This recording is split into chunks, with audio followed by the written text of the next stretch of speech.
அருமையான சகோதர சகோதரிகளே, இந்த நாளிலும் பரிசுத்தமான தேவன் நம்மோடு கூட பேச போகிறார். பேசுவதற்கு முன்பாக நம்மை முழுவதும் ஒப்பு கொடுத்து நாம் ஜெபிப்போம். கிருபை நல்ல ஆண்டவரே, இந்த நாளிலும் பரிசுத்தமான தேவன் நீர்தான் எங்களோடு கூட இடைப்பட வல்லவராய் வீட்டிருக்கிற தேவனாய் நிற்கிறோம். உமக்கு நன்றி. பரிசுத்த ஆவியான தேவனே, நீர்தான் எங்களோடு கூட பேசுகிற ராஜா, நாங்கள் கேட்கிறோம். உடைய வார்த்தையின் பிரகாரம் ஆண்டவரை கேட்பது மாத்திரம் அல்ல ஆண்டவரே, இந்த வார்த்தையை கேட்டு அதன் பிரகாரம் நாங்கள் ஆண்டவரே நடத்தக்கூடிய பிள்ளைகளாக எங்களை தினமும் மாற்ற நீ வல்லவராய் வீட்டிருக்கிற தேவனாய் இருக்கிற உமக்கு நன்றி. இந்த நாளிலும் ஆண்டவரை பேசக்கூடிய வார்த்தை மூலமாய் நீர் ஆண்டவரை இடைப்பட நீ வல்லவராய் வீட்டிருக்கிற தேவனாய் இருந்து ஆண்டவரே அப்பா வழிநடத்த வல்லவராயிரும். அப்படியே செய்யும் நாம் ஜெபங்கள் நல்லதாக. அருமையான சகோதர சகோதரிகளே, இந்த நாளிலும் பரிசுத்தமான தேவன் நம்மோடு கூட பேசுவதற்காக யோவான் 3ஆம் அதிகாரம் வசனம் 1 - 8 வரை. யோவான் 3ஆம் அதிகாரம் வசனம் 1 - 8 வரை.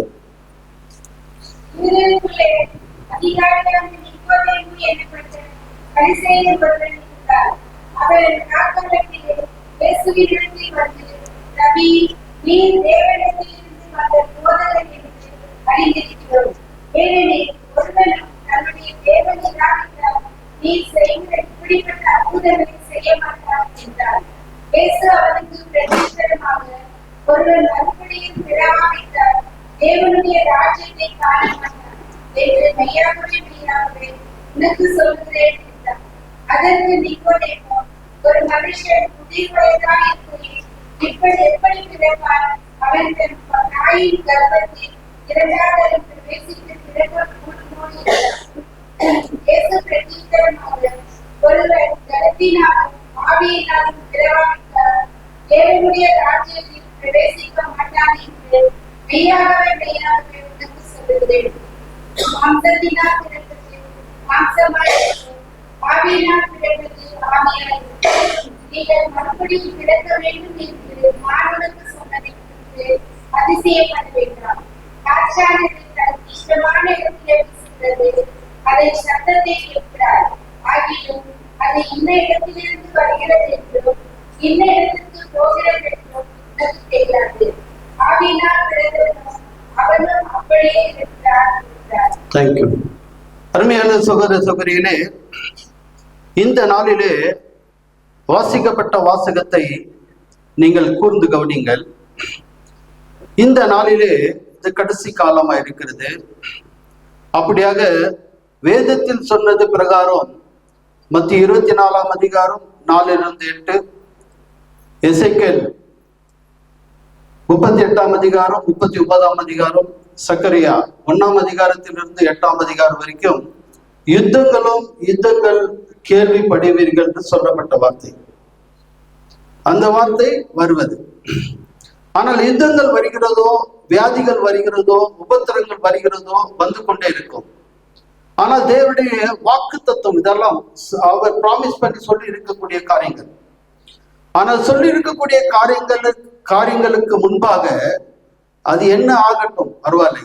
ஆனால் தேவன் சொல்கிறார், நான் வருவதற்கு முன்பாக நீ ஆயத்தமுள்ள மகனாய் மகளாய் இருக்க வேண்டும். நான் வருவதற்கு முன்பாக நீ ஆயத்தமுள்ள பிள்ளையா இருந்தால் தான் உன்னை அழைத்து கொண்டு போவேன் என்று சொல்லப்பட்ட வார்த்தை. அந்த வார்த்தை தான் பரிசுத்தமான தேவன் இந்த நாளிலும் நிக்கோதேமு என்று சொல்லக்கூடியவருக்கு சொல்லுவது யூதர்.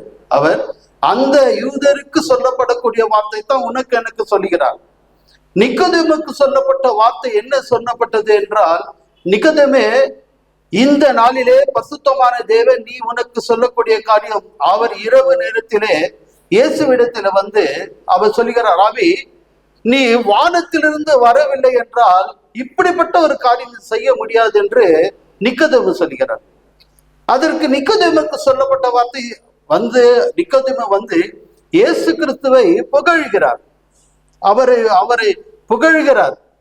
புகழக்கூடிய காரியத்திலே பரிசுத்தமான தேவன் சொல்லக்கூடிய காரியம், நிக்கோதேமுக்கு சொல்லப்பட்ட வார்த்தை தான் உனக்கு நமக்கு சொல்லக்கூடிய காரியம் என்னென்றால், உன்னுடைய வாழ்க்கையில என்னுடைய வாழ்க்கையில உலகத்தை மெச்சுக்கொண்டு உன்னை மெச்சுக்கொண்டு என்னை மெச்சுக்கொண்டு வாழ்க்கை வாழ்ந்து கொண்டிருப்பது ஒன்றும் அல்லப்பா. நீயும் நானும் பரிசுத்தமான தேவன் வருவதற்கு முன்பாக நீ ஆயத்தமுள்ள மகனாய் மகளாய் இருக்கிறாயா என்று நீ ஆராய்ந்து பார்த்துக்கொள். ஏனென்றால் நிக்கோதேமுக்கு சொல்லுகிறார், நிக்கோதேமே நீ மறுபடியும் பிறக்க வேண்டும்.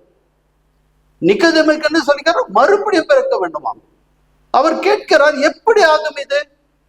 நான் நிக்கோதேமுக்கு சொல்லப்பட்ட வார்த்தை அவர் சொல்லுகிறார், ஒரு மனிதன் வயது இவ்வளவு ஆகி மறுபடியும் தாயின் வயிற்றில போய் மறுபடியும் வர முடியுமா என்று கேட்கிறார். இது உலகத்து காரியம். நிக்கோதேமுக்கு சொல்லுகிறார், நிக்கோதேமே அப்படி அல்ல நிக்கோதேமே, நீ மறுபடியும் பிறக்க வேண்டும் என்பது பரிசுத்த ஆவியான தேவன். அதற்கு முன்பாக ஜலத்திலே நீ கழுவப்பட வேண்டும். அந்த கழுவினால் தான் நான் உன்னோடு கூட இருப்பேன், உன்னோடு கூட நான் இருப்பேன். அப்போது என்று சொல்லும் போதுதான் உன்னை என்னை நம்மோடு கூட இருக்கும் போதுதான் தேவன் அழித்து செல்ல வல்லவராய் வீட்டிருக்கிற தேவனாய் இருக்கிறார் என்று சொல்லப்பட்ட வார்த்தை தான் முக்கியமான வார்த்தை. நீ கேட்டுக்கொள்ள வேண்டும். எனக்கு சொல்லக்கூடிய வார்த்தை என்ன என்றால், இந்த நாளிலே நாம் அவர் வருகைக்கு முன்பாக ஆயத்தமுள்ள பிள்ளைகளாக இருக்க வேண்டும். யுத்தங்கள் நடந்துதான் திறந்தோம். அவர் பிராமிஸ் வேர்டு அது. யுத்தத்திலே யாரெல்லாம் வெற்றி பெற போகிறார், யாருக்கெல்லாம் அடி வாங்க போகிறது, யாரெல்லாம் தள்ளப்படுகிறார்கள் என்று வேதத்துல தெளிவாக எல்லா வேதத்துல சொல்லப்பட்டு இருக்கிறது. நீங்கள் ஆராய்ந்து பார்த்தால் தான் தெரியும். நம்மை ஆராய்ந்து பார்த்தால் சக்கரியா 1ஆம் அதிகாரத்திலிருந்து 8ஆம் அதிகாரம் வரைக்கும் சொல்லப்பட்ட வார்த்தை இருக்கிறது அல்லவா? ஒரு கண்ட்ரிக்கும் என்னென்ன நடக்க போகிறது என்று சொல்லப்பட்ட வார்த்தை. அதே மத்திய 24ஆம் அதிகாரத்தில் என்னெல்லாம் நடக்க போகிறது சொல்லப்பட்ட வார்த்தை. எசேக்கியேல் 38ஆம் அதிகாரத்திலும் 39ஆம் அதிகாரத்திலும் சொல்லப்பட்ட வார்த்தை என்ன சொல்லுகிறது என்றால், யுத்தங்கள் யாருக்கெல்லாம் வருகிறது, எந்த தேசத்துக்கு வருகிறது, என்ன நடக்க போகிறது, வருவதற்கு முன்பாக நீய நான் எப்படிப்பட்ட பிள்ளைகளாக இருக்க வேண்டும் என்று சொல்லக்கூடிய காரியம் தான் இந்த நாளில் நம்மோடு கூட பேசுகிறார். நிக்கோதேமு சொல்கிறார், நீ மறுபடி பிறக்க வேண்டும். அருமையான சகோதரிகளே, இந்த நாளிலே பரிசுத்தமான தேவனுடைய வார்த்தைகளை கேட்பதற்காக வந்திருக்கக்கூடிய சபையார் அனைவருக்கும் சொல்லக்கூடிய வார்த்தை, நீ மறுபடியும் பிறந்திருக்கிறாயா? நீ மறுபடியும் பிறந்திருக்கிறாய் என்று சொல்லக்கூடிய காரியம் நம்முடைய வாழ்க்கையில் இருக்கிறதா? நீ மறுபடியும் பிறந்திருக்கிறாய் என்றால் நீ ஒன்றும் இல்லாமல் இருக்கக்கூடிய காரியம், ஜீரோல இருக்கணும். நம்ம ஏன்? அவர் பக்கத்தில் இருக்கும்போதுதான், அவர் இருக்கும்போதுதான் நாம் ஜீவனுள்ள பிள்ளைகளாக இருக்கிறோம் என்பதுதான் வேதத்தில் சொல்லப்படக்கூடிய காரியம். ஆனால் நாம் என்ன பேசிக் கொண்டிருக்கிறோம்? எபேசியர் 5ஆம் அதிகாரத்திலே 6ஆம் வசனம் சொல்லக்கூடிய வார்த்தை என்ன சொல்லுகிறது என்றால், நாம் இந்த உலகத்தை மெச்சுக்கொண்டு வீண் வார்த்தையான வார்த்தை பேசிக் கொண்டிருக்கிறோம். அவர்களை புகழ்ந்து கொண்டு, இவர்களை புகழ்ந்து கொண்டு, இப்படி பேசிக்கொண்டு அப்படி பேசிக்கொண்டு புகழ்ந்து கொண்டு வாழ்க்கை வாழ்ந்து கொண்டிருக்கிறோம் என்பதை பரிசுத்தமான தேவன் எபேசியர் 5ஆம் அதிகாரத்தில் 6ஆம் வசனம் சொல்லக்கூடிய வார்த்தை இருக்கிறது. அதை வாசிப்போம்.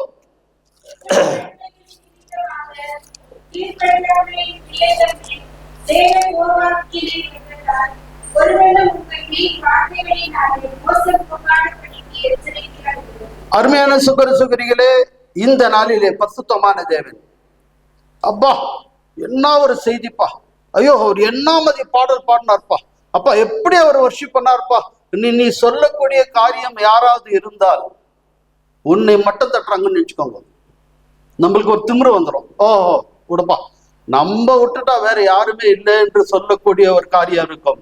அருமையான சகோதரிகளே, பரிசுத்தமான அருமையான சகோதரிகளே, இந்த வார்த்தை தேவனுடைய வார்த்தை. இந்த வார்த்தையை ஓனர் யாரு? உன்னை உண்டாக்கின தேவனுடைய வார்த்தை இது. அதுதான் வேதத்துல தெளிவாக சொல்லப்பட்டு இருக்கிறது. யோவான் எடுக்காதீங்க, யோவான் 6ஆம் அதிகாரத்திலே 63ஆம் வசனத்தில் சொல்லப்படுகிறது, இந்த வார்த்தையில உயிர் இருக்கிறது, இந்த வார்த்தையில உயிர் இருக்கிறது, இந்த வார்த்தையில ஆவியான தேவன் இருக்கிறார். இந்த வார்த்தையை நீயும் நானும் வாசிக்கும் போது இந்த வார்த்தைகளை சொல்லும் போது நீ நான் ஓனர் அல்ல. உன்னை புகழ்ந்தால் ஆண்டவருக்கு நன்றி சொல்ல வேண்டும், உனக்கு அல்ல. அது நம்ம எடுத்துக்கொள்ளக்கூடாது. வீண் வார்த்தையாலே உன்னை புகழ்ந்து கொண்டு இருக்காதே, என்னை புகழ்ந்து கொண்டு இருக்க கூடாது. நாம் ஜீரோ உள்ள பிள்ளைகளாக இருந்தால்தான் பரிசுத்தமான தேவன் உனக்கு எனக்கு சொல்லக்கூடிய வார்த்தை உன்னாலே என்னால புரிந்து கொள்ள முடியும். எனக்கு வாய்ஸ் இருக்கு, ரொம்ப நல்ல வாய்ஸ் இருக்கு, எனக்கு தாளந்து இது இப்படி இருக்கு அப்படி இருக்கு. ஹலோ, உன்னை என்னை உண்டாக்கின தேவன் சொல்கிறார், இந்த உலகத்திலே வந்து உன்னை உண்டாக்கினல்லவா, தாயின் வயிற்றில் இருக்கும் போதே உன்னை நான் பார்த்திருக்கிறேன். உன்னை என்னை இந்த உலகத்திலே உண்டாக்கினது காரணம் என்ன என்றால், தாயின் வயிற்றில் உன்னை உண்டாக்கி இருக்கிறேன். தாயின் வயிற்றிலே உன்னை என்ன செய்ய வேண்டும், எதெல்லாம் குறை இருக்கிறது எல்லாத்தையும் ரெக்டிஃபை செய்து விட்டாச்சு. செய்துவிட்டு நீ வந்து அநேகருக்கு நல்ல வார்த்தை சொல்லு, என்னுடைய வார்த்தை சொல்லு, அவர்கள் ரட்சிக்கப்படக்கூடிய பிள்ளைகளாக இருக்க வேண்டும் என்று அநேகரை தேவன் செலக்ஷன் செய்திருக்கிறார். அந்த செலக்ஷன் செய்திருக்கக்கூடிய உன் வாழ்க்கையில என் வாழ்க்கையில அதை கடைபிடித்து நடக்கக்கூடிய பிள்ளைகளாக நாம் இருக்கிறோமா என்பதை நீ ஆராய்ந்து பார்த்துக்கொள். என்னை மெச்சுக்கொண்டு நம்மை மெச்சுக்கொண்டு அல்ல அல்ல அல்ல அல்ல. அருமையான சகோதர சகோதரியே, அறிவிக்கப்படக்கூடிய வார்த்தை எல்லோருக்கும் தான், உனக்கு எனக்கு எல்லோருக்கும் தான். நான் நீங்கள் சொல்லுவது இந்த ஸ்டேஜ்ல யாருக்கும் nobody has any rights. நாம், ஏனென்றால் வேதத்தில் சொல்லப்படுகிறது, வெளியேற்பாடு 22ஆம் அதிகாரத்திலே பரிசுத்த ஆவியானவர் தெல்ல தெளிவான வார்த்தை சொல்லப்படுகிறது. நீ பரிசுத்தமா இருக்கிறாயா, இன்னும் பரிசுத்தமாகு. 11ஆம் அதிகாரம் 22:11. பரிசுத்தமா இருக்கிறாய், இன்னும் பரிசுத்தமாகு. நீதி செய்து கொண்டு இன்னும் நீதி உள்ள மகனாயிரு. எதற்காக சொன்னார்? நீ கீழே விழுந்துட போறப்பா, நீ நான் என்ற ஏதோ நான் என்னையே நான் மெச்சுக்கொண்டு நான் கீழே விழுந்துட போற உஷார்ப்பா என்று சொல்லக்கூடிய வார்த்தை இருக்கிறது. சொல்லுகிறார், யாருக்கிட்டையும் நான் பர்மிஷன் கொடுக்கல. உன்னுடைய தாளந்து என்னுடைய தாளந்து என்னன்றது யார்கிட்டையும் நான் கொடுக்கல. ஏன் நான் தான் வச்சுக்கிறேன். நான் வரும்போது அவரவர்களுக்கு தக்க பலன் என்னோடு கூட தான் வருகிறது சொல்லப்பட்ட வார்த்தை. இந்த வார்த்தைகளை கூர்ந்து கவனிக்கும் போது பரிசுத்தமான தேவன், ஆவியான தேவன் நம்மோடு கூட பேச வேண்டும். வேதத்தை யார் வாசிக்க முடியும்? யார் வாசிக்க முடியும்? இப்போது நம்முடைய ஐயா அவர்கள் இந்த இடத்திலே வேதத்தை நீங்கள் கற்றுக்கொள்ள வேண்டும் கற்றுக்கொள்ள வேண்டும் கற்றுக்கொள்ள வேண்டும் என்று சொல்லக்கூடிய வார்த்தை என்ன சொன்னது தெரியுமா? இந்த வார்த்தையை நீ வாசிக்க வாசிக்க வாசிக்க வாசிக்க வாசிக்க நம்மள்ட்ட இருக்கிற குப்பெல்லாம் வெளியே போடுங்க. நம்மள்ட்ட இருக்கிற குப்பை எல்லாம் வெளியே போயிட்டு வேதத்தை நான் வேதத்தை வாசித்துக் கொண்டிருக்கிறேன்.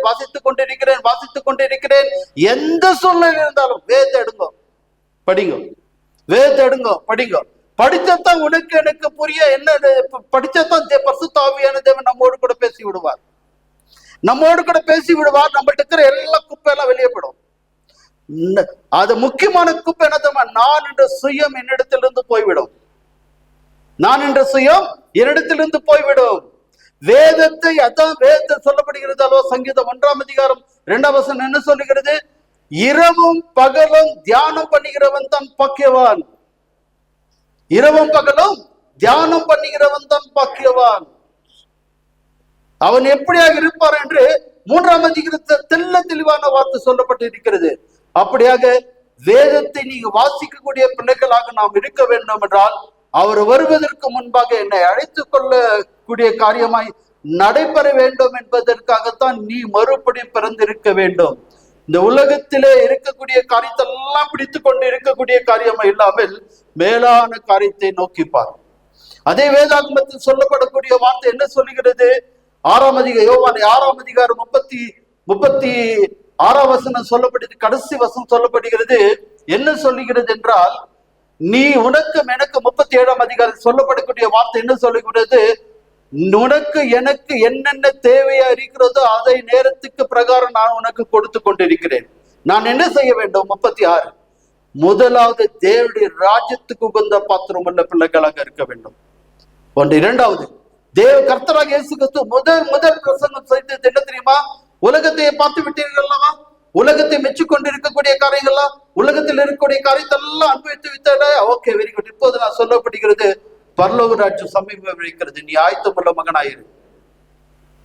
பரலோக ராஜ்யம் சமீபமா இருக்கிறது, நீ ஆயத்தமுள்ள மகனா இருக்க வேண்டும் என்று தான் பரிசுத்த ஆவியான தேவன் மக்களுக்கு எச்சரிக்கை செய்து சொல்லப்படக்கூடிய காரியம் இருக்குது. மார்க் 9:47 பரிசுத்த ஆவியான தேவன் சொல்லுகிறார், ஏனென்றால் உன்னுடைய வாழ்க்கையில என்னுடைய வாழ்க்கையில ஏதாவது தடையா இருக்கிறதா? உனக்கு கண்ணோ காலோ கையோ மூக்கோ வாயோ ஏதாவது தடை இருக்கா? பரிசுத்தமான தேவன் சொல்லுகிறார், நீ எல்லாத்தையும் எடுத்து போடு, வெளியே போடுவா. நீ எடுத்து போடல. கண்ணுக்கு என்ன நம்ம சொல்றாரு? கண்ணை எடுத்து போட சொல்ல, புடுங்கி போடுன்னாரு. என்னது? நீ கண்ணால பார்த்து இச்சித்து இருக்கக்கூடிய காரியங்கள்லாம் தடையா இருக்கா? அதெல்லாம் நீ எடுத்து போடு. நீ இப்போ எடுத்து போடுன்னு சொல்லவில்லை, புடுங்கி போடுன்னு சொன்னார். காரணம் என்னென்றால், நீ 2 கண்ணோடு கூட எரிநகரத்துக்கு போவதை காட்டிலும் கண் இல்லாதவனா என்னோடு கூட நீ வருவாய், உனக்கு எல்லாவற்றையும் நான் கொடுக்க வல்லவரை இருக்கிறேன். அவர் வாக்கு தத்துவம் கொடுத்து இருக்கிற தேவன், வாக்கு மாறாதவன். இந்த வார்த்தைகளை கேட்டுக்கொண்டிருக்கிற இந்த வசனத்தை படிக்கலாம். 9:47.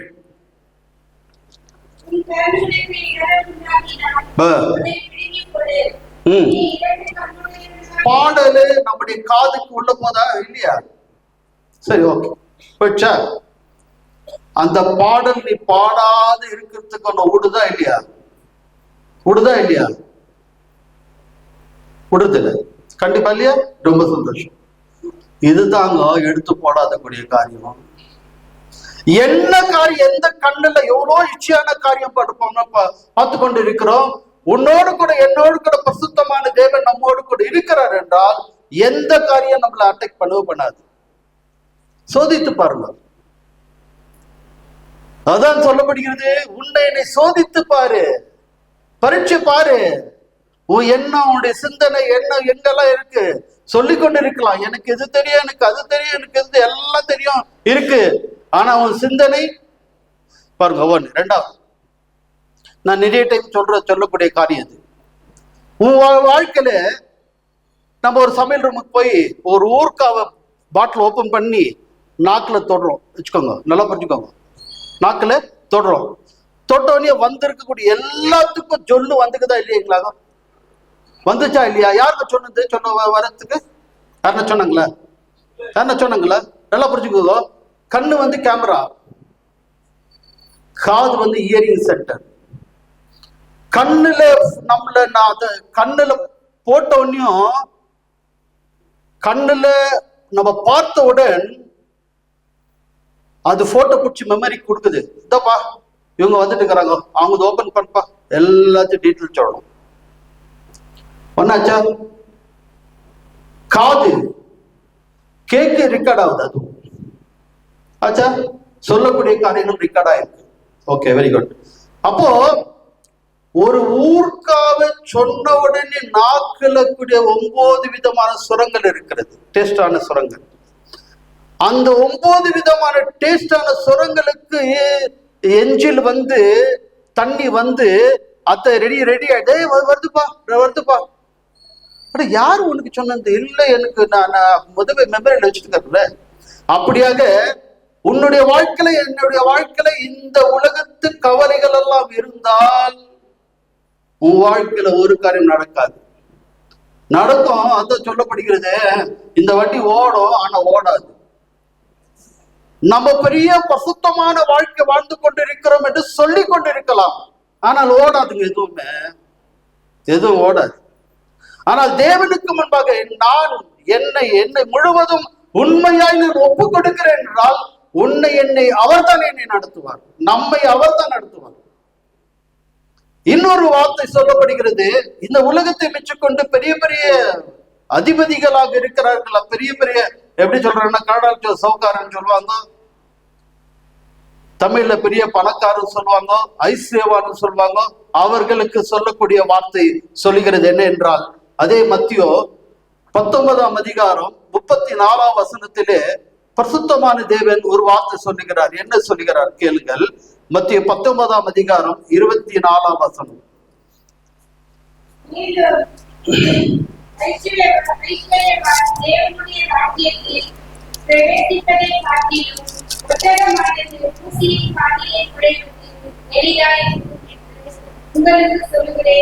புரிஞ்சுங்களா? ஐஸ்வர்யவான் தேவனுடைய ராஜ்யத்துக்கு வர முடியாதான். அவன் மறுபடியும் பிறக்கிறதுக்கு ஆகாது. ஏன் ஐஸ்வர்யவான் என்று ஏன் சொல்லப்படுகிறது என்றால், ஐஸ்வர்யவான இருக்கக்கூடிய யாரோ அத்தான் மெச்சுக்கொண்டு, அப்பா நீ தங்குறப்பா, எனக்கு இவ்வளவு ஆஸ்தி இருக்கு, எனக்கு இதுக்குது, எனக்கு அதுக்குது, எனக்கு இதுக்குதுன்னு அதை நினைச்சுருப்பாங்க. என்னது? அதை அத்தை நினைச்சுதான் வாழ்க்கை வாழ்ந்து கொண்டு இருக்கிறார்கள். அவர்களுக்குத்தான் சொன்னார், ஒட்டகம் பார்த்துக்கிறீங்க தானே, ஊசி பார்த்துக்கிறீங்க தானே, ஊசியில நூல் போடுறது கூட ஆவாதுங்கிறது சில பேருக்கு. ஏன்னா கண்ணு டல்லா இருக்கு, புரிச்சுங்களா? ஆனா வேதத்தை சொல்றாரு, இந்த ஒட்டகம் காது, ஊசியுடைய காது இருக்க, அந்த காது உள்ள ஒட்டகம் போகுமா? போவாது. அப்படியாக அவங்களும் போக மாட்டாங்க. நம்ம எந்த இடத்துல இருக்கிறோம்? அருமையான சுகரிகளே, நம்மை ஆராய்ந்து பார். அதே போல் வேதத்தில 14 வேதாக புத்தகம் எழுதப்பட்டு இருக்கக்கூடிய பவுல் அவர் சொல்றார், அவர் பெரிய ஆக்சுவலா ஒரு பெரிய மல்டி மில்லியனருடைய பிள்ளை. அவர் ஷிப்பெல்லாம் இருந்துச்சு. அவருடைய ஹிஸ்டரி பார்த்தீங்களா? உங்களுக்கு எல்லாமே தெரியும். அவர் சொன்னாரு, தேவனை சந்திச்சாரு 9ஆம் அதிகாரத்தில, அப்போஸ்தலர்ல எடுக்காதீங்க. அந்த இடத்துல இருந்து அவர் சொல்லுகிறார், என்ன சொல்லுகிறார்? எனக்கு லாபமா வரக்கூடிய காரியங்கள் எல்லாம், நான் போய் இது அங்க கலெக்ஷன் வாங்கணும், அங்க அந்த அந்த அந்த இடத்துல பணம் வர வேண்டியது இருக்கு, இந்த இடத்துல இது வர வேண்டியது, அது வர வேண்டியது இருக்குது இல்லையா? ஓகே, நான் கர்த்தராகிய இயேசு கிறிஸ்துவுக்குள் என்னை முழுவதும் ஒப்பு கொடுத்து விட்டேன் அல்லவா? அந்த ஒப்பு கொடுத்தது மித்தம் தான் எனக்கு லாபமா இருக்கக்கூடிய காரியங்களால் நஷ்டம் என்று விட்டேன், குப்பை என்று எண்ணுகிறேன் என்று சொன்னார். என்னங்கிறார்? நான் நஷ்டம் என்று விட்டேன், குப்பை என்று எண்ணுகிறேன். அப்படியாக தேவன் சொன்னார், முதலாவது தேவனுடைய ராஜ்யத்தையும் நீதியும் செய்யுங்கள். நீதி என்பது என்ன தெரியுமா? தேவனுடைய வார்த்தை தாங்க. நீதி என்பது தேவனுடைய வார்த்தை. இந்த வார்த்தை நீ உண்மையை நீ படித்திருக்கிறாய் என்றால், உண்மையை பரிசுத்த ஆவியான தேவன் உன்னோடு கூட என்னோடு கூட இருக்கிறார் என்றால் நம்ம 0. நான் என்று சொல்லுவது அல்ல, நாம் 0 உள்ள பிள்ளைகளாகத்தான் இருக்க வேண்டும். அப்படியாக பரிசுத்த ஆவியான தேவன் சொல்கிறார். அதே எசேக்கியேல் 37ஆம் அதிகாரத்திலே 8ஆம் வசனம் இப்படியாக சொல்லப்படக்கூடிய காரியம். 37ஆம் அதிகாரம் எல்லாத்துக்கும் தெரிஞ்ச வசனம் தான். இந்த 37ஆம் அதிகாரத்தில இந்த எலும்புகள் எல்லாம் இருக்க, இந்த எலும்புகளா உயிரடியுமா? உயிரடியும். அதுக்கெல்லாம் வந்துடுச்சுங்க. எல்லாம் எலும்பு, தோல், சதை எல்லாம் வந்துச்சு. எல்லாம் பிளட் கிட்ட எல்லாம் வந்துடுச்சு. எல்லாம் வந்துட்ட பிறகு அந்த வேதத்தில் சொல்லப்படக்கூடிய காரியம் பாருங்க. 37:8 எசேக்கியேல் 37:8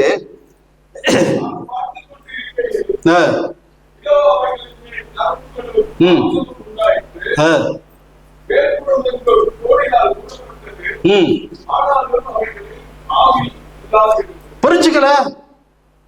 எல்லாம் வந்துடுச்சுங்க. எல்லாம் வந்துடுச்சு. எல்லாம் ரெடி ஆயிடுச்சு. ஃபுல் ரெடி ஆயிடுச்சு. ஆனா செயல் இல்லாத ஆயிடுச்சு. ஒண்ணுமே அசைவு இல்லாத ஆயிடுச்சு. அப்போ உன்னுடைய வாழ்க்கையில என்னுடைய வாழ்க்கையில எல்லாம் ஆயிட்டுக்குது நினைச்சிட்டு இருந்தாலும் எதுவும் ஆகாதுங்கோ. எல்லாம் ஆகாது. அவருடைய பர்மிஷன் இல்லாத இந்த இடத்துல கூட நானு, அவருடைய சித்தம் இல்லைன்னா இந்த இடத்துல நான் இருக்கிறதுக்கு ரெடியே இல்லை. அவருடைய பிளானோடு தான் இந்த இடத்துல என்னை அழைத்திருக்கிறார். யார் அழைச்சாங்கோ? அது அவங்க உள்ளத்துல தேவன் பேசுனால தான் என்னை அழைச்சிருக்கிறார். புரிஞ்சுங்களா? அப்படியாக எந்த காரணத்து கொண்டும் நம்முடைய ஞானமாய், நம்முடைய சொந்த சுயமாய் எந்த காரியம் எப்போதும் யாரும் செய்யக்கூடாது. எப்போது யாரும் செய்ய மாட்டார்கள். எப்போது தெரியுமா? உன்னை உண்டாக்கின தேவன் நம்மோடு இருந்தால் தான் அந்த காரியம் நடக்கும், இல்லைன்னா ஆகாது. பசுத்தமான தேவன் உன்னுடைய வாழ்க்கையில் நம்மோடு கூட வாழ்க்கையில் இருந்தால்தான் இந்த காரியம் நடைபெறும் என்று பரிசுத்த ஆவியான தேவன் தெளிவான வார்த்தை எனக்கு சொல்லுகிறார் என்பதை நீ நானும் மறந்துவிடக் கூடாது என்பதை தான் ஆவியான தேவன் நம்மோடு கூட சொல்லுகிறார் என்பதை அறிந்து கொள். நான் என்ன செய்ய வேண்டும்? அதே சங்கீதம் 51 அதிகாரத்திலே 10 வசனம், தாவீதுக்கு உபத்திரமான காரியம் வந்துவிட்டது. அவர் செய்தது காரியம் தவறு என்பதை அவர் உணர்ந்து அவர் தேவனிடத்துல ஜெபம் செய்கிறார். ஆண்டவரே, ஆமா ஆண்டவரே, நான் தாயின் வயிற்றிலே ஆண்டவரே அப்பா கெட்ட ரத்தத்துல தான் நான் பொறுத்திருக்கிற போலக்குது ஆண்டவரே. அந்த பாவம் அப்படி என்ன கண்டினியூ ஏன்ட்டுக்குது ஆண்டவரே, ஏன்ட்டு வந்துருக்குது ஆண்டவரே. எனக்கு சுத்த இதயத்தை கொடுங்க ஆண்டவரே. என்னது? என்ற சுத்த இதயத்தை கொடுங்க ஆண்டவரே என்று பரிசுத்தமான தேவனிடத்தில் கேட்கிறார். அவர் கேட்கிறார். அப்படியாக நீயும் நானும் அப்படியாக கேட்க வேண்டும். ஆண்டவரே, என்னிடத்தில் என்னை ஆண்டவர் முழுவதும் ஒப்பு கொடுக்கிறார். ஆண்டவரே, என்னை கழுவும் ஆண்டவரே, என்னை ஆண்டவரே என்னை பசுத்தப்படுத்தும் ஆண்டவரே. நான் கழுவினால் தான் ஆண்டவரே, நீர் கழுவினால் தான், அவர் கழுவ வேண்டும், அவர் கழுவ வேண்டும். நீர் கழுவினால் தான் ஆண்டவரே நான் சுத்தம் ஆவேன் ஆண்டவரே. நீ என்னை கழுவும் ஆண்டவரே. எந்த வார்த்தையில என்னை கழுவ வேண்டும், கழுவினால் தான் நான் சுத்தம் ஆவேன் என்று பரிசுத்தமான தேவன் தெளிவான வார்த்தை சொல்லி இருக்கிறார். ஆனால் நீயும் நானும் சபைக்கு வருகிறோம், ரொம்ப சந்தோஷம். நேரத்தோட வருமா, நேரம் விட்டு வருமா, எதுவும் இருக்கலாம், பரவாயில்ல. சேருங்கள்ல என்ன உட்காந்துக்கிறோம், ஓகே, ரொம்ப சந்தோஷம். ஆனால் உண்மையாய் நான் மறுபடியும் பிறந்திருக்கிறேனா என்பதை நீ ஆராய்ந்து பார்த்து. நாம் மறுபடியும் பிறந்திருக்கிறோம் என்று சொல்லக்கூடிய காரியம் நம்முடைய வாழ்க்கையில் இருக்கிறது என்றால், பரிசுத்தமான தேவன் தான் என்னை நடத்த வேண்டும், நம்மை நடத்த வேண்டும். உன்னை என்னுடைய சித்தத்தின் பிரகாரம் அல்ல அல்ல அல்ல அல்ல. முதலாவது ஜெபம் பண்ண தெரியுமா? என்ன ஜெபம்? ஆண்டவரே, நான் ஒரு கொருங்கு மாதிரி இல்லை, ஒரு பாம்பு மாதிரி ஆண்டவரே. எந்த வீட்டுல தான் தாவிடுவேன், எந்த வீட்டுல தான் போயிடுவேன் ஆண்டவரே, என்னை விட்டுறாதீங்க ஆண்டவரே, நீங்க என்னை நடத்தும் ஆண்டவரே என்று உண்மையாய் நீ ஒப்பு கொடுத்து ஜெபம் பண்ணால்தான் பரிசுத்த ஆவியான தேவன் உன் ஜெபத்தை கேட்பார். அதுதான் சொல்லப்படுகிறது அல்லவா?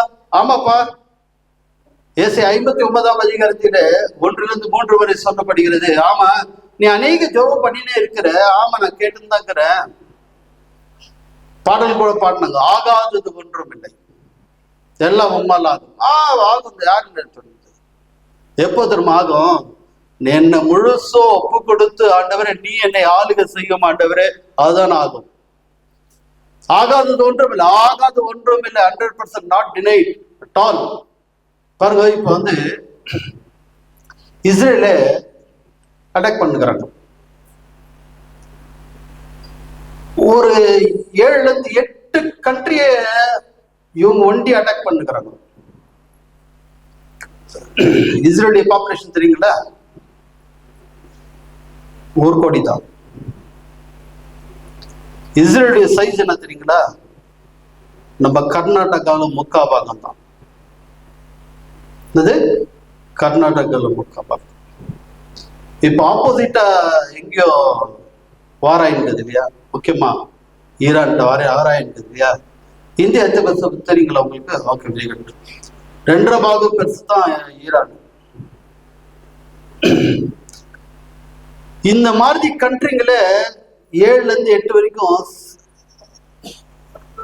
அட்டாக் ஆயிருக்கிறதுக்கு காரணம் என்னென்றால், அவர் வாக்கு தத்துவங்க, அவர் சொல்லி இருக்கிறாங்க இதெல்லாம் இந்த இடத்துல ஆகும் ஏதுன்னு வேதத்துல தெளிவாக எல்லாம் எழுதி கொடுத்துருக்கிறாருங்க.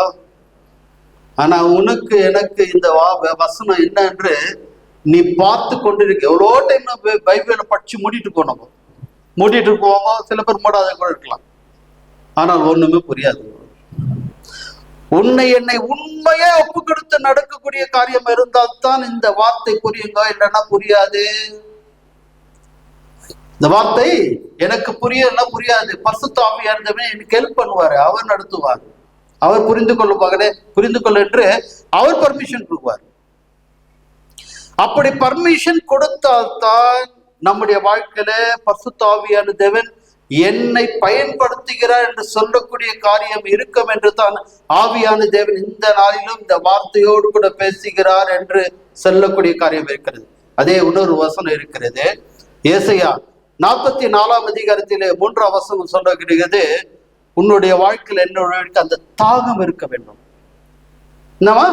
உன் வாழ்க்கையில என்னுடைய வாழ்க்கை, நம்முடைய வாழ்க்கையில தாகம் இருக்க வேண்டும். நான் ஒப்பு கொடுத்து விடுகிறேன் ஆண்டவரே என்று தாகம் இருக்க வேண்டும். அந்த வசனத்தை வாசிங்க, 44:3.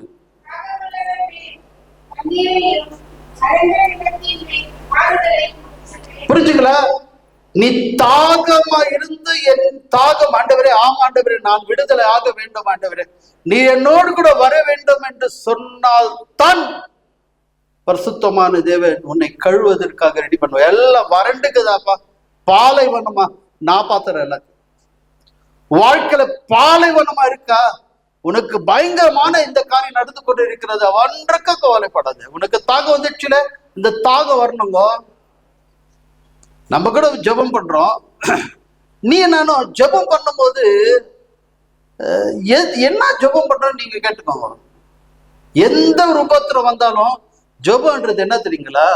என்ன ஒண்ணு ஒப்பு கொடுக்குது, ஆண்டவரே தடையா இருக்கக்கூடிய காரியங்கள் ஆண்டவரே, நான் இந்த தவறு செய்து கொண்டிருக்கேன், என்ன மன்னியும் ஆண்டவரே, நான் இதுக்கு மேல பண்ண மாட்டேன் ஆண்டவரே. இத்தங்க ஜெபம். ஆண்டவரே எனக்கு கொடு கொடு கொடு கொடு இல்லைங்க ஜெபம். உனக்கு எனக்கு என்ன கொடுக்கணும்னு அவர் தான் உண்டாக்கினவர், நீதி உள்ள தேவன். உனக்கு என்ன கொடுக்கணும் கொடுத்துனுக்கிறாரு. நீ அக்கிரமம் பண்ணுக்கிறியா, அநியாயம் பண்ணுக்கிறியா, மோசம் பண்ணுக்கிறியா, என்னன்னா பண்ணுக்கிற, நீங்க நல்லா ஆராய்ச்சி பாருங்க. நம்ம கேபினெட்ல, நம்ம பார்லிமெண்ட்ல இருக்கக்கூடிய மினிஸ்டருங்கெல்லாம் இருக்கிறாங்களே, அவங்கள எப்படி எல்லாம் சம்பாதிச்சு கோடி கோடியா பண்ணுக்கிறாங்க இல்லையா, என்னன்னா பண்ணுக்கிறாங்க இல்லையா. ஏன் ஒண்ணு தேவன் அவங்களை தண்டிக்காதுக்கிறாரு. ஆனா உனக்கு எனக்கு சொல்லி கொண்டு இருக்கலாம். அவங்க வீட்டு உள்ள போய் பாருங்க, ஐயோ அப்பா இதெல்லாம் வேணும் வேணாப்பா சொல்ல வேண்டியது. புரிஞ்சுங்களா? கண்ணுக்கு எதிர்க்க தெரிஞ்சுக்கலாம். ஆனா அவங்க இதுவும் இன்னும் அந்த உலகத்தை பிடித்து கொண்டு நடந்து கொண்டு இருக்கிறது தான் பயங்கரமான செட்டு. மனுஷனுக்கு நிம்மதி வேணுங்க. ஒரு குடிசையில, ஒரு பாயே இல்லாத இடத்துல ஒரு குடிசையில் படுத்திருந்தா கூட நிம்மதி வேணுங்க. எப்போத்தமா நிம்மதி இருக்கோ, அந்த பரிசுத்தமான தேவன் நம்மோடு கூட இருந்தா தாங்க. அருமையான சுகசுகையில பவுல் சொன்னார் இல்லையா, நான் குப்பை என்று விட்டு விட்டென்றால் உன்னை என்னை உண்டாக்கின தேவன் சொல்லக்கூடிய வார்த்தை என்றதான், அவர் நம்மோடு கூட வந்து விட்டார் என்றால் நம்ம வாழ்க்கையில உலகத்தில் இருக்கிற எந்த மெட்டீரியல் நம்மளை அட்டாக் பண்ணாதுங்க. நம்மளை அட்ராக்ட் பண்ணாது. நல்லா புரிஞ்சுக்கோங்க. இந்த உலகத்தை மெச்சிக்கொண்டு இருக்கக்கூடிய காரியமா இருந்தால் உலகத்தில் இருக்கிற பாடுகளுக்கு மேல பாடுகள் நீ அனுபவித்து தான் தீர வேண்டும். இந்த உலகத்திலே பாடுகள் அனுபவித்து தான் தீர வேண்டும்.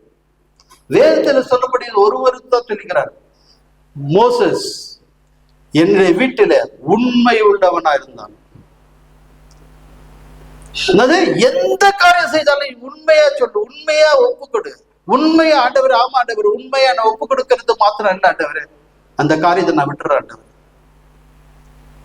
வேதத்தில் சொல்லப்படுகிறது ரட்சிப்புன்றது எப்ப தெரியுமா? ரட்சிப்பு நீ ஞானஸ்தானம் கடைசி பரிந்தமும் நிலைத்திருக்கிறவன் தான் ரட்சிக்கப்படுவான். கடைசி பரிந்தமும், கடைசி வரைக்கும் நீய நானும் நாம் உண்மையை ரட்சிக்கப்படக்கூடிய காரியம், நடக்கக்கூடிய காரியம் என்றால் உன்னுடைய வாழ்க்கையில என்னுடைய வாழ்க்கையில பரிசுத்தமான தேவன் உன்னை கழுவதற்காக ரெடியா இருக்கிறார்.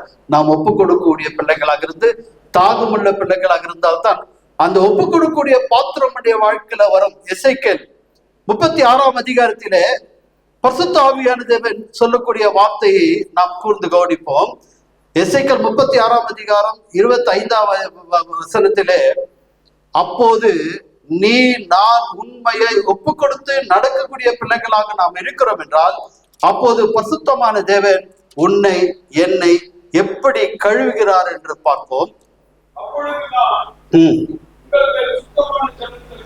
எப்போது நீ தாகமா இருந்து, நாம் தாகமா இருந்து உண்மையை ஒப்பு கொடுத்து நடக்கக்கூடிய பிள்ளைகளாக இருந்து, அவர் சமூகத்திலே நீ உண்மையாய் நீ எல்லாத்தையும் ஒப்பு கொடுத்துட்டப்பா, ஓகே வெரி குட், இப்போது நான் உன்னை சுத்தம் பண்றேன், என்ன சுத்தம் பண்றேன். படிக்க மறுபடியும்.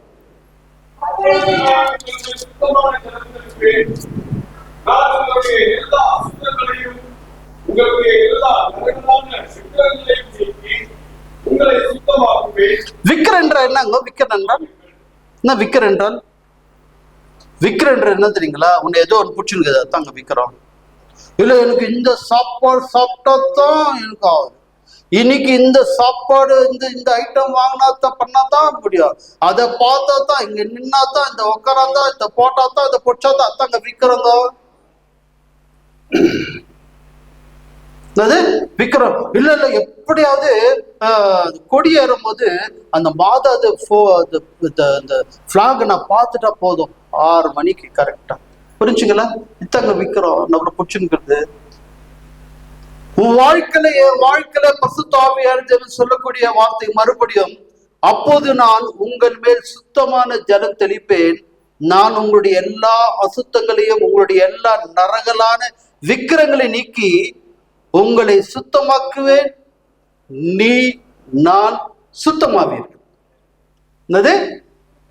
நீ எல்லாத்தையும் விட்டு இருந்தா தாங்க பரிசுத்தமான தேவன் பார்த்து உனக்கு சுத்தமான ஜலம் மூலமாய் சுத்தம் பண்ணக்கூடிய காரியம் நடக்கும். அப்போது நாம் சுத்தமாகக்கூடிய பிள்ளைகளாக இருப்போம். நாம் அப்படி நடக்கவில்லை என்றால் நம்ம பாருங்க, அதுதான் வேதத்தில் சொல்லப்படுகிறது. ரோமர் 12ஆம் அதிகாரத்திலே 2ஆம் வசனம் சொல்லுகிறது, இந்த உலகத்தில் ஒத்த வேஷம் தெரியாமல் நன்மை தீமை என்ன என்பதை பகுத்தறிவுள்ள பிள்ளையாய் நீ மாறு. நன்மை தீமை என்ன பாரு. முதல் நீ ஓடிட்டல, நீ செய்துட்டல, நீ பண்ணிட்டல, அங்க வச்சுட்ட தானே நீ நிப்பிலாவா? ஆண்டவரே அது சரியில்லை போறது ஆண்டவரே, நீ ரிப்பண்ட் ஆகும். வேஷம் போட்டுக்காது, வேஷம் போடக்கூடாது. இல்ல இல்ல இல்ல, ஒரே கலர் தாங்க. தேவன் கொடுத்திருக்கூடிய பாருங்க அருமையான சகோதரர்கள், எந்த காரியம் இருக்கட்டும், பரிசுத்தமான தேவன் நம்மோடு கூட பேசியிருக்கிறாரா, வார்த்தை சொல்லி இருக்கிறாரா, வார்த்தை இருக்கிறதா, அதன் பிரகாரம் தான் நடக்கிறேன். யார் என்ன சொன்னாலும் இங்கதான் வரணும். இதுதான் உன்னுடைய வாழ்க்கையில என்னுடைய வாழ்க்கையில நீயும் நானும் வாழ்க்கை வாழக்கூடிய காரியம். பாருங்க, நேற்று இன்று நாளை, நேற்று இன்று நாளை. நேற்று என்ன ஆச்சு, இன்னைக்கு என்ன நடந்துருக்குது, நாளைக்கு என்ன ஆகுதுன்னு சொல்லப்பட்ட வார்த்தை தான் தேவனுடைய வார்த்தை. வானமும் பூமியும் ஒழிந்து போவாங்க, வேதத்தில் இருக்கக்கூடிய ஒரு வார்த்தை, ஒரு புல் ஸ்டாப் நடக்காது. உன் வாழ்க்கையில எவ்வளவு உபத்திரம் வந்து கொண்டு இருக்கிறது, எவ்வளவு கஷ்டங்கள் வந்து கொண்டு இருக்கிறது, எவ்வளவு வியாதிகள் வந்து கொண்டு இருக்கிறது, எவ்வளவு பொறுக்கிறதுக்கு முடியாத ப்ராப்ளம் எல்லாம் வந்து கொண்டு இருக்கலாம். உன் மேல அன்பு, நம்ம மேல அன்பு வச்சிருக்கிறார். காரணம் ரொம்ப நீ ரெக்டிஃபை ஆக வேண்டும். என்னது? நீ நானும் ரெக்டிஃபை ஆக வேண்டும் என்று சொல்கிறார். அதுதான் ஒரு வசனம் சொல்லப்படுகிறது. சங்கீதம் 50ஆம் அதிகாரத்திலே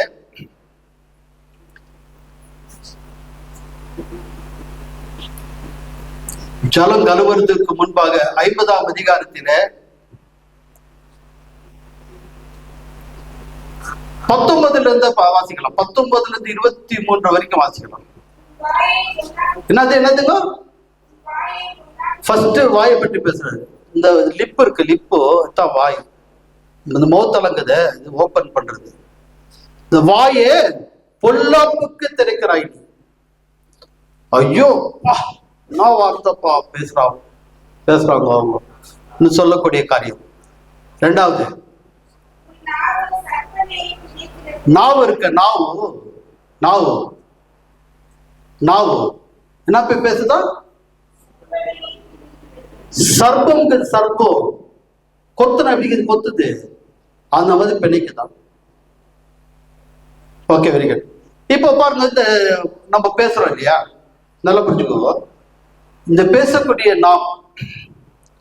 நம்ம எப்படி பேசுறோம், எப்படி பேசுறதுக்காவது நீங்க ஆராய்ஞ்சு பாத்துக்கிறீங்களா? நல்லா புரிஞ்சுக்கோங்க. கீபோர்டு இருக்கு, இந்த கீபோர்டு ஓல்டு கீபோர்டு பிளே பண்ணத்தான் வாசிக்க முடியும். அதே மாதிரி பிளே பண்ண மட்டும் வாசிக்க முடியும். என்ன பிறகு அதுல ரெக்கார்ட் ஆயிருக்கிறதால தான் அது பிளே பண்ணல, பிளே பண்ணுது. புரிஞ்சுங்களா? ஓகே, ரெக்கார்ட் ஆகி அது அந்த இடத்துல ரெக்கார்டுக்கு தகுந்த மாதிரி ப்ரெஸ் பண்றதால தான் அது அங்க எல்லாமே இருக்கு அங்கேயும். Okay, very good. அதே மாதிரி நம்ம மெமரியில எல்லாமே ரெக்கார்ட் ஆயிருக்குங்க. நல்லா புரிஞ்சுக்கோங்க, நம்ம மெமரியில எல்லாம் ரெக்கார்ட் ஆயிருக்கு. ரெக்கார்ட் ஆயிருக்கக்கூடிய நமக்கு நம்ம மெமரி வந்து நம்ம பிரெயின் வந்து கமாண்ட் பண்ணுது. கமாண்ட் பண்றதால தான் வாயிலிருந்து காத்து வருது, நாக்கு சதைய என்பையில அந்த நாக்கு வந்து ஆடுது. இத்தங்க பேசுறோம், வேற நகுது. ஆனா ரிக்கார்டு என்னகுது, அதான் பேசுவோம். உள்ளத்தின் நிறைவு என்னதான் வாய் பேசுமா. அப்ப சொல்லிட்டு அவர் சொல்றாரு, நீ தாயின் வயிற்றுக்கு 50 அதிகாரத்தில் இப்போ 50 சொல்லுகிறது, தாயை வச்சுக்கின்னு சகோதரி வச்சுன்னு அவதூறான வார்த்தை பேசிக் கொண்டிருக்கிறாய். என்னது அவதூறான வார்த்தை நீ பேசிக் கொண்டிருக்கிறாய். நீ இப்படி பேசிக் கொண்டிருப்பதை நான் பார்த்து கொண்டிருக்கேன். நீ நினைச்சிருக்கிற, நீ கற்பனை பண்ணுகிற. இல்ல இல்ல இல்ல, உன்ன போல இல்லை. உன்ன இல்லாத கை கால் ஒடிச்சு உனக்கு ஒரு பஞ்சர் பண்ணி படுக்க வச்சிருவேன். அது உனக்கு பஞ்சர் பண்ணி படுக்க வச்சிருவேன். படுக்க வச்சு நல்லா கொஞ்சம் படுக்க வச்சுட்டு எதுக்காக நம்ம படுக்க வச்சாரு, நான் ரெக்டிஃபை ஆகிறதுக்காக. நீ என்னென்னா தவறு செய்து கொண்டிருக்கிற என்று போர்டுல மேல மெமரியில எல்லாத்தையும் காண்கிறோம். கண்களுக்கு முன்பாக ஒவ்வொன்றாக வரிசையாக காண்பிப்பேன். தேவனை மறைக்கிறவர்களே சிந்திங்கள். இல்லாவிட்டால் தமிழ் பைபிள்ல பீரி பண்ணி போடுவேன், இங்கிலீஷ் பைபிள்ல ஐ டேர் யூ. புரிஞ்சுங்களா? இங்கிலீஷ் பைபிள் பிரகாரம் டேர் பண்ணா கம் ஒட்ட சொல்றாங்க, பீரி பண்ணி போன ஒட்ட வெடிக்க முடியாது. பீருன்னு அப்படியே பீஸ் ஆயிடும். புரிஞ்சுக்கோ. அப்போ நான் உண்மையை ஒப்பு கொடுக்கக்கூடிய பிள்ளைகளாக இருந்தால்தான் இப்படிப்பட்ட ஜனத்திலே உன்னை என்னை தேவன் பார்க்கிறார், உள்ளத்தை பார்க்கிறார். அவர் உள்ளத்தை பார்க்கிறவர், மேலலங்கரங்கள் அல்ல. உள்ளத்தை பார்த்து உனக்கு எனக்கு என்ன செய்ய வேண்டும் அந்த காரியத்தை அவர் செய்ய வல்லவராக இருக்கிறார். அதான் சொல்லப்படுகிறது, உன்னை சுத்த ஜலத்தினால கழுவேன். உன்னை சுத்த ஜலத்தினால கழுவேன். சுத்த ஜலத்தினால கழுவப்பட்டிருக்கக்கூடிய நம்முடைய வாழ்க்கையில தான் பரிசுத்தமான தேவன் வாழ்க்கையில வந்து விடுவார். தேவன் தெல்ல தெளிவான வார்த்தை சொல்லுகிறார், ஒருவன் ஜலத்தினாலும் ஆவியாலும் பிறவிட்டால் தேவனுடைய ராஜ்யத்துக்கு வர முடியாது. நான் சுத்தமாகவில்லை என்றால் நம்முடைய வாழ்க்கையில வர முடியாது. நம்முடைய வாழ்க்கையில வர முடியாது. நம்ம சொல்லிக் கொண்டு இருக்கலாம், நான் எப்படி நான் வர முடியும் அப்படின்னு. இல்ல இல்ல, என்னை முழுவதும் தாழ்த்தி உண்மையாய் ஒப்பு கொடுக்கக்கூடிய பிள்ளைகளாக நம்ம இருந்தால்தான் சுத்த ஜலத்திலே உன்னை என்னை எல்லா விதமான அக்கிரமும் அநியாயம் மோசம் நாசம் எல்லாத்தையும் கழுவி எடுத்து விட்டு உன்னை பரிசுத்தப்படுத்த வல்லவரா இருந்து ஆவியான தேவன் சொல்கிறார். அப்படி நான் உண்மையாய் அப்படி ஜலத்தில உண்மையாய் கழுவி இருக்கக்கூடிய பிள்ளைகளாக இருந்தால்தான் பரிசுத்தமான தேவன் உன்னுடைய வாழ்க்கையில அவரை வந்து விடுவார் என்று சொல்லப்படுகிறது. அதே எசேக்கியேல் 37 அதிகாரத்திலே 9 10 வரைக்கும் சொல்லக்கூடிய வார்த்தை பாருங்க.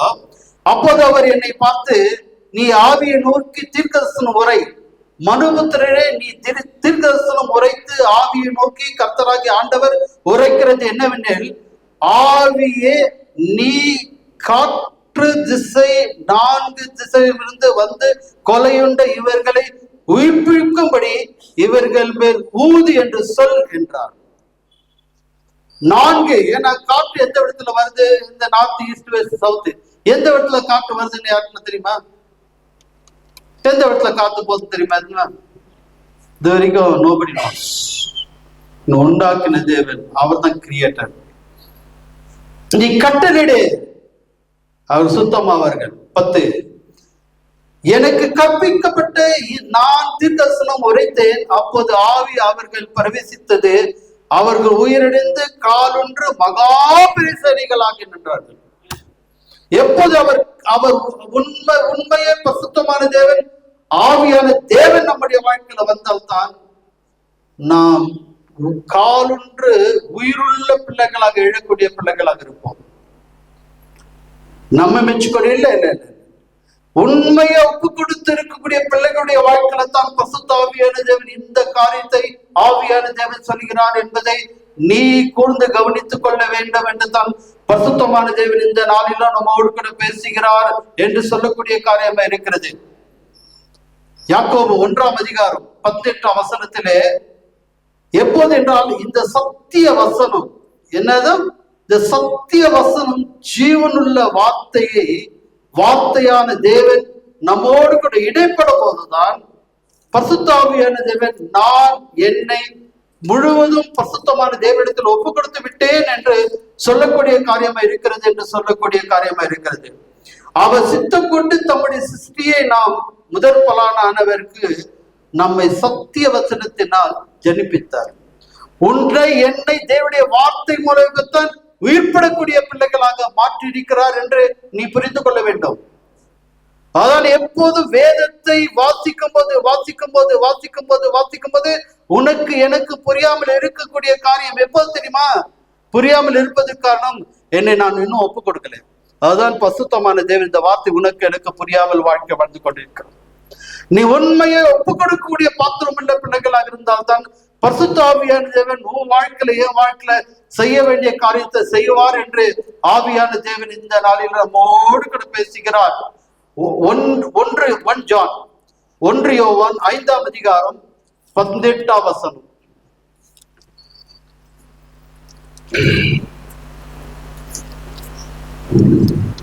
தேவனால் பிறந்து எவனாலும் பாவம் செய்யான் என்று அறிந்திருக்கிறோம். தேவனால் பிறந்தவன் தன்னை காக்கிறார், கொல்லாமல் நம்மை கொல்லவும். புரியுங்களா? நீ உண்மையா பிறந்திருக்கிறாய் என்றால் எந்த ஒரு ப்ராப்ளம் உன்னை அணுகாது. தேவனால் பிறந்த எவனும் பாவம் செய்யான். நீ உண்மையா பானகனாய் இருக்கிறாயா? நாம தவறு செய்ய மாட்டோம். புரிஞ்சுக்கோங்க, பிறந்திருக்கிறவர்கள் தான், எல்லாருக்கும் இல்லை. தேவனால் பிறந்திருக்கிற எவனும் யாரோ பாவம் செய்யான். அறிந்திருக்கிறோம், தேவனால் பிறந்தவன் தன்னை காக்கிறவன் பொல்லாங்கு அவனை தொடான். எந்த உபத்திரம் வராதுங்க, வேலை எடுத்து காத்துக்கொள்வார். அவர் நம்மோடு கூட இருக்கும்போது எந்த பொல்லாங்கு வராது. இல்ல பரவாயில்ல, நோ ப்ராப்ளம், எனக்கு பொல்லாங்கு வந்தா கூட அதை பற்றி பிரச்சனை இல்லை, இன்னும் வாழ்க்கை வாழ்ந்து கொண்டு இருக்கிறோமா? இல்லை ஆண்டவரே, நான் உண்மையாய் ஆண்டவரே ஒப்பு கொடுத்து விட்டேன். ஆண்டவரே உண்மையாய் ஆண்டவரே, அப்பா இந்த வார்த்தைகளை நான் கேட்டேன் ஆண்டவரே, நான் உண்மையாய் என்னை ஆண்டவரே நான் உண்மையாய் ஒப்பு கொடுத்து விட்டேன் ஆண்டவரே. எந்த உபத்திரமும் என்னை அணுகக்கூடாது ஆண்டவரே. அணுகுவதற்கு முன்பாக ஆண்டவரே என்னை முழுவதும் தாழ்த்தி ஆண்டவரே நான் ஒப்பு கொடுத்து விட்டேன் ஆண்டவரே. என்னை ஆண்டவரே மன்னித்து ஏற்றுக்கொண்டு ஆண்டவரே, அப்பா உம்முடைய பாதத்தில் என்னை முழுவதும் ஒப்பு கொடுத்து விட்டேன் ஆண்டவரே. என்னை மன்னித்து விட்டீர் ஆண்டவரே.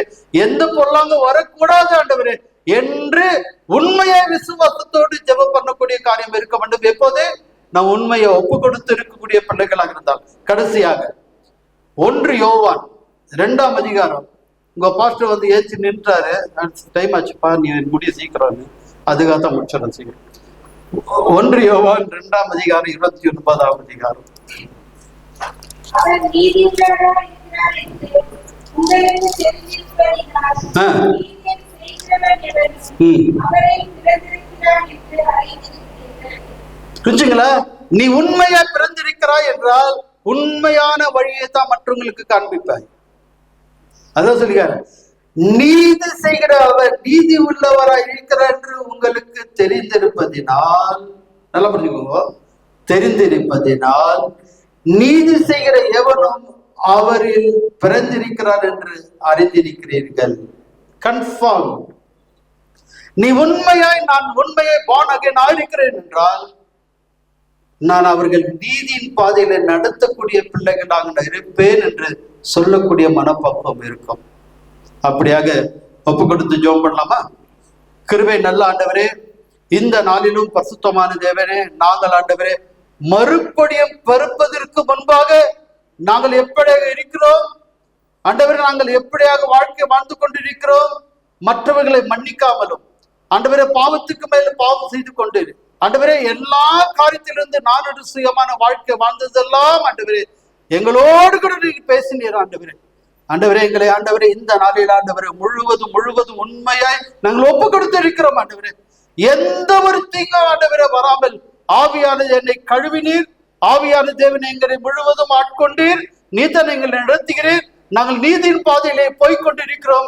நீதி உள்ள காரியம் மற்றவர்களுக்கு செய்யக்கூடிய காரியமும் எங்களுக்கு ஒரு ஸ்லாக்கியத்தை கொடுக்க வல்லவராய் வீட்டில் இருக்கிற தேவனாய் இருக்கிறேன், உமக்கு நன்றி என்று சொல்லக்கூடிய மனப்பக்கம் எங்கள் வாழ்க்கையில கொடுத்தீர் ராஜா. உமக்கு நன்றி ராஜா. வந்திருக்கூடிய எல்லா பிள்ளைகளும் ஆண்டவரே உங்களுடைய பொற்பாத்தில் ஒப்பு கொடுக்கிறோம். நீதான் ஆண்டவரே, தயவாய் ஆண்டவரே இந்த காரியத்தெல்லாம் ஆண்டவரே நீ ஏற்றுக்கொண்டீர் என்று நாங்கள் விசுவாசிக்கிறோம். பரிசுத்த ஆவியான தேவன் இந்த வார்த்தையை நீ கேட்டீர், உங்களுடைய பொற்பாத்தில் ஒப்பு கொடுக்கிறோம். இயேசுவின் நாமத்தில் ஜெபிக்கிறோம் நல்ல பிதாவே.